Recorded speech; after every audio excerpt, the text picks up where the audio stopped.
Perkenalkan, nama saya Angelika Novita Valencia Tarigan dengan NIM 200301101 kelas AET 2. Perkenalkan, nama saya Andre Heskia Sembiring Colia dengan NIM 200301100.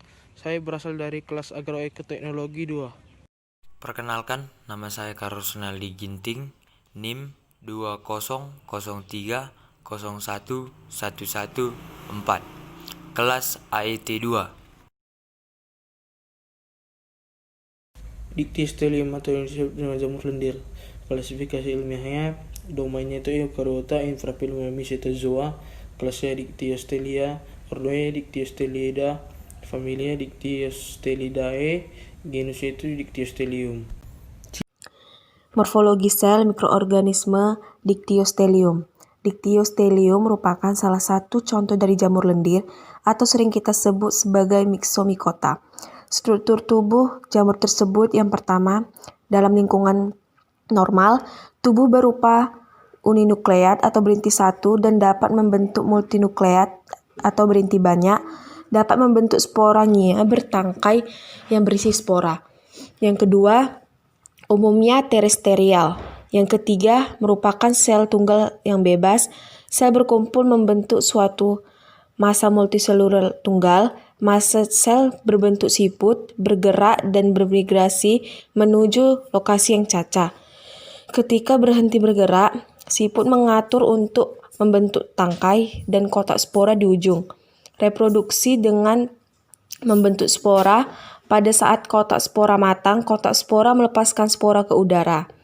Siklus hidup jamur ini, yang pertama, struktur tubuh vegetatif membentuk seperti lendir yang disebut plasmodium dan bergerak seperti amoeba.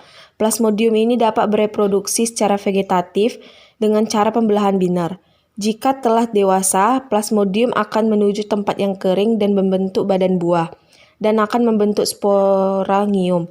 Sporangium yang sudah masak akan pecah dan spora tersebar dengan bantuan angin. Spora yang jatuh di tempat sesuai akan berkecambah dan membentuk sel gamet yang bersifat haploid. Sel gamet ini melakukan peleburan tipe sigami. Hasil peleburan berupa zigot. Zigot tumbuh dewasa menjadi plasmodium kembali. Dengan melihat siklus tersebut, maka pada fase seksual, jamur ini akan memproduksi spora yang akan bertumbuh menjadi gamet, kemudian melakukan singami dan menghasilkan zigot. Ciri-cirinya adalah eukariotik.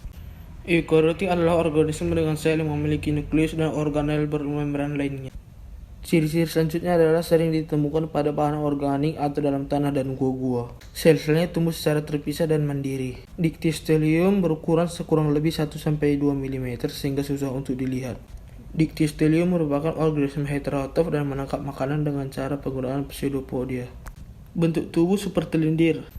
Penyebab berbentuk seperti lendir karena hanya terdiri atas massa protoplasma tidak berdinding. Struktur tubuh vegetatifnya menyerupai amoeba. Meskipun menyerupai lendir atau plasmodium, tetapi cara berkembang biaknya menyerupai fungi atau jamur. Ciri selanjutnya adalah berkembang biak secara aseksual vegetatif dan seksual generatif. Pencernaan makanan yang dilakukan pada fase vegetatif atau aseksual dilakukan menyerupai amoeba. Pada tingkat dewasa, plasmodium akan membentuk kotak spora pada fungi. Setelah matang, kotak spora ini akan pecah dan mengeluarkan spora. Spora yang berkecambah akan membentuk sel gamet yang menyerupai amoeba. Sel-sel gamet inilah yang bersifat haploid dan akan melakukan singami atau peleburan dua gamet dengan ukuran yang sama dan tidak dapat dibedakan antara sel jantan dan sel betina yang akan menghasilkan zigot. Sifat Dictyostelium berinteraksi membentuk struktur multiseluler mengalami kelaparan.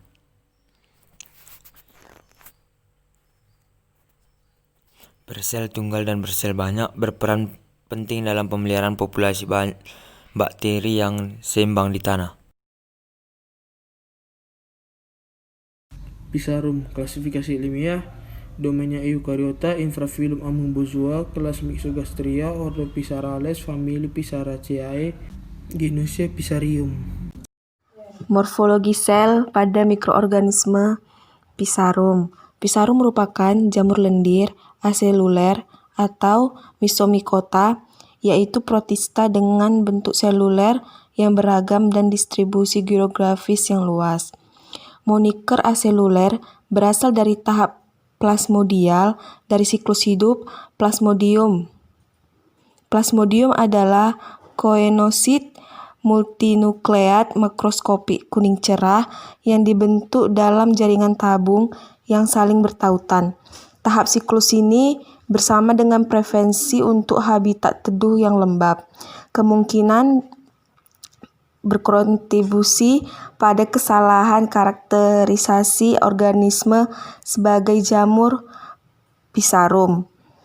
Jamur Pisarum digunakan sebagai organisme model untuk penelitian motilitas, diferensiasi seluler, kemotaksis, kompatibilitas, dan siklus sel. Siklus hidup Pisarum merupakan siklus alami yang bergantian antara tahap amoeba haploid dan tahap plasmodial diploid.